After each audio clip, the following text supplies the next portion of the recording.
This is the Orange and Black Insider Bengals podcast. He's John Sheeran. I'm Anthony Cosenza. You can get this show on iTunes, Stitcher, Google Play, Art19, CincyJungle.com, and YouTube.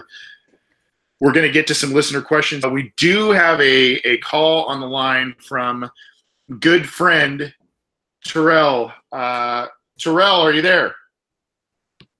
Yeah, how you doing? Good. I'm doing good. Well, as good as can be, I guess. I know we all just been saying that we did get blown out by the Browns and feel like everything crashing down on us though. But I mean, it might everything I have to turn around sometime soon though. I mean, the same old things with the coach. I mean, just some downside things with Dalton and all that though. But I was gonna say if Driscoll go at least 4-2 or 3 and whatever, I mean, you gotta at least bring me back as the backup. I mean, I feel like, if he brings some type of life or something, and maybe he even turn John Ross into maybe not a slot because he's too little for that. Maybe outside and work on his route tree because I feel like he could be somewhat like the guy over with the Cowboys. Yeah, I can't recognize his name right now. Anyway, and I was at the game when Driscoll did come in the game. The receivers, they was actually trying to get open. They was actually trying to make a nice crisp routes, and I seen it, and I feel like they was trying to carry me because I guess he carried a little bit. And Mixon, he played hard, and I just feel like with Marvin being a nice guy, he got those favorites with nice guys and all that. And I can go in a whole different story with Nurkic, and I feel like he got the reason why he put in Nurkic because he coaches there and all that. He's the biggest guy in Jefferson. Even though Jefferson, he's the more talented guy, but he plays a lot of favoritism with good guys and stuff like that. But I just want to talk to you a couple things about the game and with the Broncos. I mean, I'm just looking for just a good game and hopefully try to get Boyd to stay here. Yeah, so real quick before we get you off the air here, Terrell, if Driscoll ends up playing pretty well, the Bengals get some wins, and I think this is going to be a topic of conversation in a future episode between John and I, but do you think it's time for the Bengals to move on a quarterback next year? I think so, not even because of Driscoll. It's not even because of Driscoll. It's because you can see the type of wave of quarterbacks that's going on right now with just not even a tad, a little bit of speed. And it's nice. It might be a guy that got speed, but he got a little bit more action. Might be a guy that got a little power in his drugs. He got a little bit more speed in his legs. I mean, just the talent with the college and everything, it just seems like a different wave. And the older guys, it's about to get weeded out in a couple 4 or 5 years. And also, Hugh Jackson, he disrespected things with nothing they do get on that ball, and he ain't trying to push him out the way. And nothing. I would have pegged that ball right behind his head. Yeah. All right, thanks, Terrell. We're gonna get to another call. Appreciate you holding on and your comments, buddy. I'm great. All right. That was Terrell on the line there. So we've got another call, John. Let's get to this one real quick. That one cut off. All right. If you called just a second ago, you can call back in. Very interesting conversation from Terrell there. Any thoughts on that, John? I know he touched on a lot. He touched on a lot, but I guess we kind of finished with making Boyd or trying to get Boyd to stay here. And I wonder what his relationship is with AJ Green, who just kind of went off just today on Wednesday about his aspirations of staying with the Bengals. And I think that's an interesting dynamic that not a lot of receivers would be so, honest in that situation. I wonder if Boyd's kind of wired the same way, and if Boyd's kind of take after Green and kind of have that mindset of, you know, one team is my goal, and, you know, regardless of, you know, if I have a better chance to win elsewhere, is Boyd going to reciprocate those same emotions? Because clearly the Bengals need him. Clearly he works so well with Green in that sense. True. And on the line, we've got another call. It's Aaron, I believe, from Cincinnati. Aaron, how are you? I'm doing all right, man. How you doing? I'm doing. We're hanging in there. We're hanging in there. We're doing what we can. Exactly. I was just calling. I want to give my input on the quarterback situation that you guys talked about, because that's, you know, last thing we talked about. I know that none of the teammates would say this, because they'll never want to throw their quarterback on the bus. You know, most of our guys are too much of a class act. But if you watch how these guys respond to having Andy Dalton back there, like, he doesn't drive these guys. Like, it's obvious from the time, like the game before this, when Joe Mixon is flagging him, telling him to throw the ball because he's wide open in the end zone, and when he calls the timeout, you just see it take something out of Joe Mixon, who's a guy who's a high energy guy. You know what I'm saying? You can tell he's a rhythm guy. You know, in this last game, and he overthrows Auden Tate in the end zone with that fade pass there, and you look over, pan over to AJ Green, easy because he's not going to deal. You know, and he's normally a pretty point dude. So when he's going, you know, when you see the energy that these guys are getting from him, and then how he completely turns when you just get some new blood in there, I think it's really hard to argue about if it's time to move on from Dalton. You know, like, we know what he is. He requires too much to be successful. And this franchise is not the right franchise. We'll never give him everything he needs, because that starts at the top.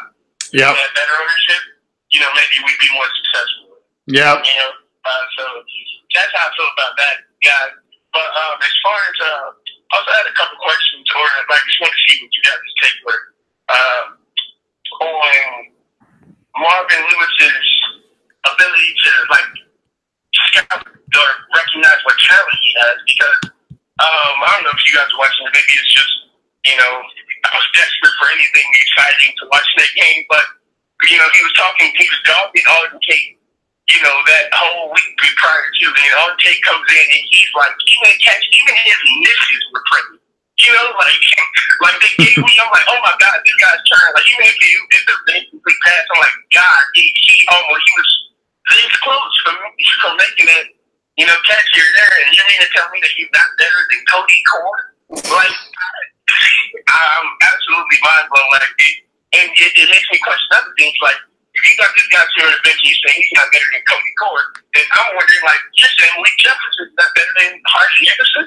Like, what? Like, you know, yeah. I have so many questions. But I want to see you guys' take on that. I don't know if John can hear me, but if you could, let me know that I reactivated my Twitter. No, we're listening to you, man. We're listening to you, man. My ears are wide open right now. Yeah, you're striking a chord here. I personally reactivated my Twitter account specifically to follow you. Wow. That's awesome. That's awesome. Well, I appreciate it, Aaron. Yeah, I appreciate it, Aaron. We're going to take your question off the air here. Appreciate you calling in. Be a regular if you can, and good to hear from you. Thank you. Good points. John, and I apologize that we had a couple more calls when we were talking to Aaron there, so I apologize we couldn't get to those. But really good points, and it's stuff we've kind of talked about a little bit, but not specifically out in Tate and the comments and all of that. But it goes back to, yeah, player evaluation, but it also goes back to a little bit of Marvin Lewis being this old school guy and practicing the right way and bide your time behind veterans and all that kind of stuff. Sometimes it's something that is worthy of that designation, I guess. And other times it is completely a detriment to the team. Yeah, and if you bring in a new coach, I guarantee you would see a difference in, you know, when to get guys on the field and whatnot. I just wanted to just briefly talk about another point from Aaron and how, you know, the Bengals have to, like, you know, if they want to be successful with Dalton, they have to bring in all this talent, and the only way that they want to do that is with the draft. So in a sense, with Dalton to succeed, they have to get extremely lucky. and that and they almost had that in 2015. Then Dalton got injured, and then their whole season got derailed. So I think that's something that we all kind of recognize now, that as when you're building around a limited quarterback and you don't want to use the tools in free agency to kind of build around the quarterback who's not going to pay that much, you just got to get lucky. And I think at this point, many fans are just starting to realize, why not just try to go for that guy that can transcend the limited talent on the roster to kind of take you to that next step, instead of, continuing to rely on someone who can't really carry the load. Yeah, and the team thought they had that, and to a certain extent, he was that guy in Carson Palmer for a little bit. And then, unfortunately, some injuries and other things, he wasn't, Peyton Manning or something worthy of that #1 overall pick, but he was a guy that was pretty dang good. And then the team kind of let him down. And if you watch that A Football Life special on him, he kind of talked about basically how he had enough of the team just kind of not doing what they needed to do to make proper changes and whatnot to become a winner. We have another caller here. It's Andrew from Cincinnati. And then we might try and get out of here. We had a dry spell of phone calls the past couple of episodes, and now we've got a bunch of them. So, Andrew, are you with us? Yeah. Hey, man. How you doing? Doing all right. How are you doing? I'm doing well. I'm just driving home. All right. Crying in my car about the injuries this year. But I just wanted to come on and voice my frustration about fans that act like they have it harder than players. I've been on Twitter a lot lately, trying to reply to fans. Not reply, just respond to people on Twitter, acting like their life is so much harder than a player's. And I just wanted to hear your thoughts and John's thoughts on that. Well, in what can you give us just a quick example of what you're referring to? Yeah, like an example.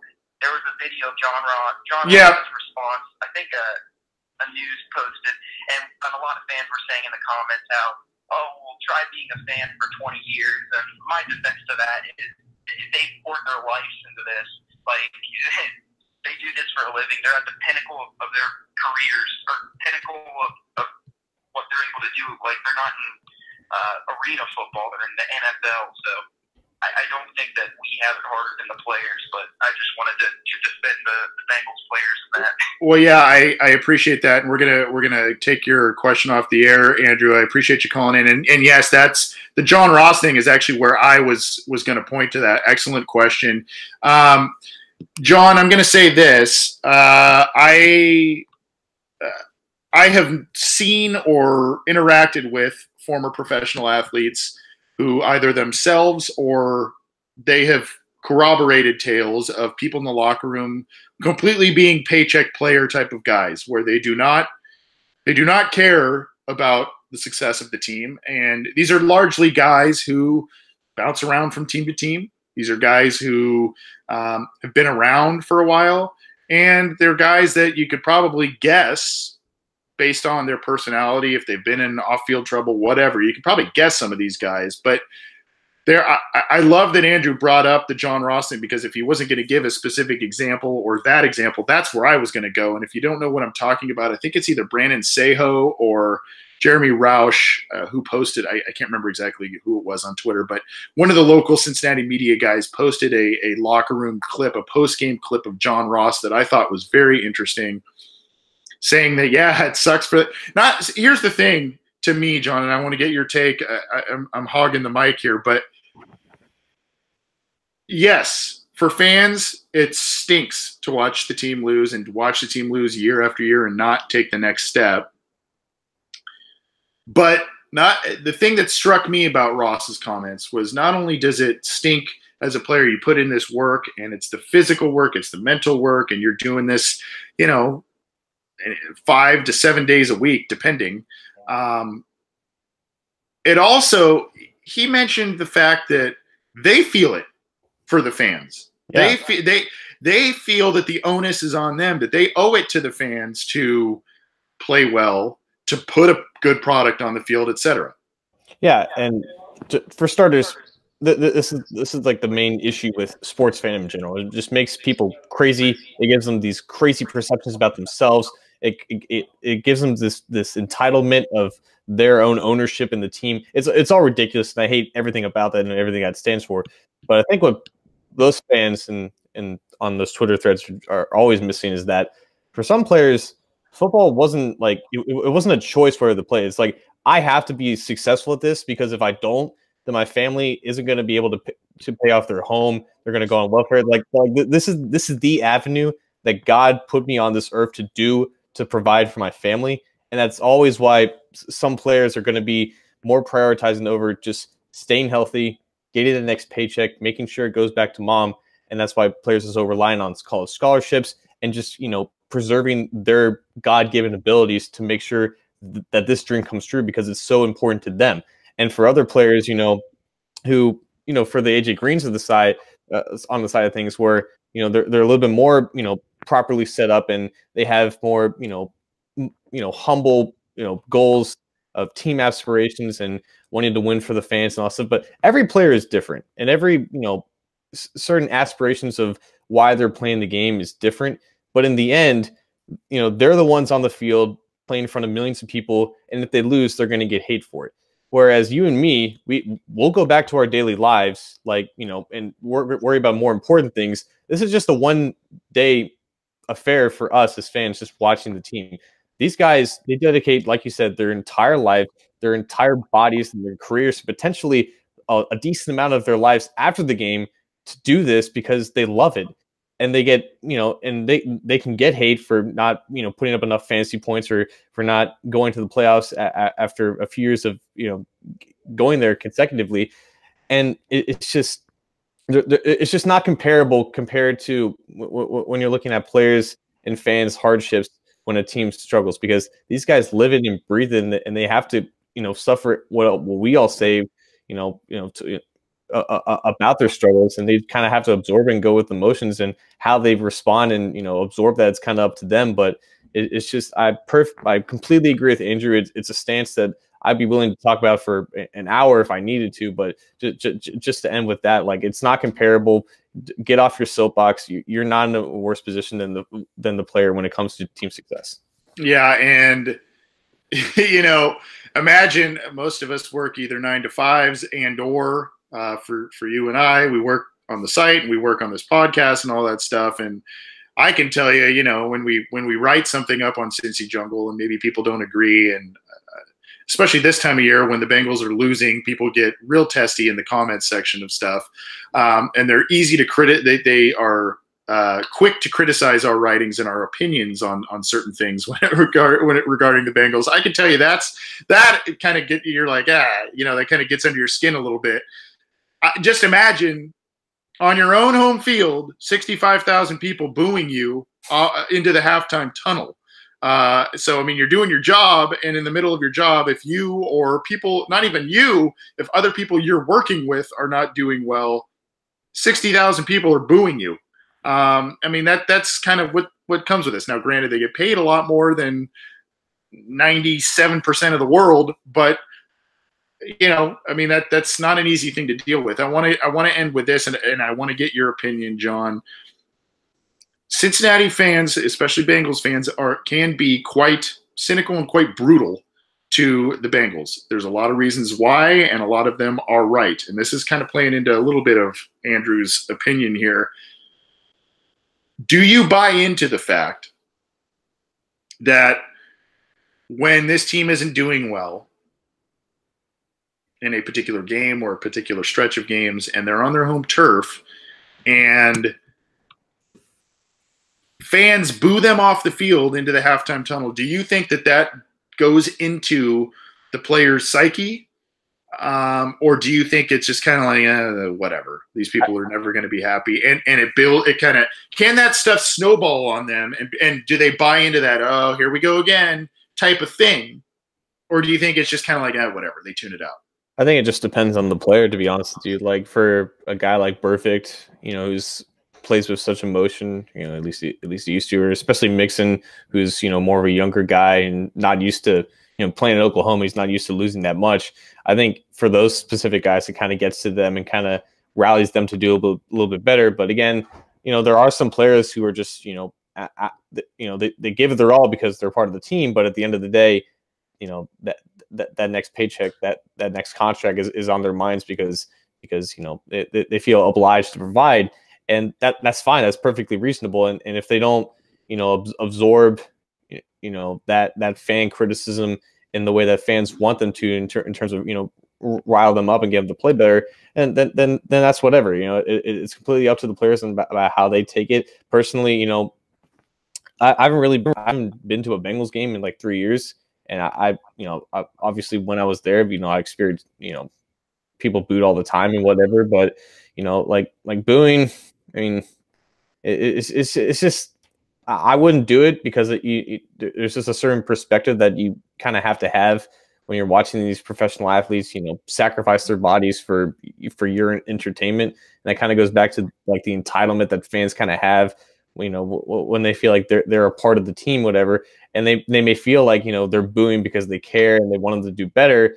But at the same time, yeah, it can probably definitely, mentally damage a player in terms of, especially like a guy like a Boehi or someone who just constantly struggles and knows that most of those boos are for him, and it might, break them down, make them worse, or it could build them up and make them better. It really kind of just depends on the player, I think. Yep. Such is the vicious cycle with the Cincinnati Bengals and their fans, right? Thanks to the callers. We had a couple more. I apologize we couldn't get to them. Both time constraints and having some other calls just couldn't allow us to do it. But call us next week. Call us in future episodes. We want to have you back, and we want to thank you for still tuning into the program, still downloading the program, even though the season has not been going very well over the past couple of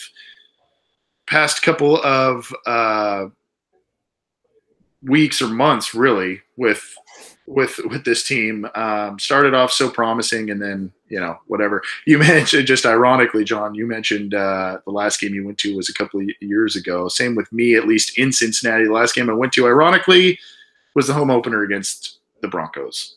Yeah. So, and then now, gosh, I guess it would be next, not this Sunday, but next. I've got tickets to go to the Chargers Bengals game in LA, and yeah. I'm actually debating if I'm going to sell those or not. I can imagine a Rivers jersey's that expensive. You can cop one. Yeah. Well, yeah. My poor brother, he bought like 6 tickets to this thing. He spent a small fortune to this game, taking all his kids and stuff. And I mean, the Chargers aren't that not used to having their home crowd kind of taken over by opposing fans. Yeah. Well, we'll see. I'll have to let you guys know how that goes. But thanks to everyone who called in, and to those who submitted questions. We had a bunch. We just couldn't get to all of them this week. We'll try and get to more next week. Very, very grateful for the interest that our listeners are showing. And you can get this show on iTunes, on Stitcher, on Google Play, on Art19, at cincyjungle.com, and on YouTube. And join us live every week if you can. Thanks for tuning in. I don't really have any final thoughts. Thanks for tuning in. Thanks for the calls and all of the interaction in the live YouTube chat. For John Sheeran, I'm Anthony Cosenza. This is the Orange and Black Insider Bengals podcast. We'll see you next week, and there's probably going to be a lot more interesting topics to talk about then. See you next time.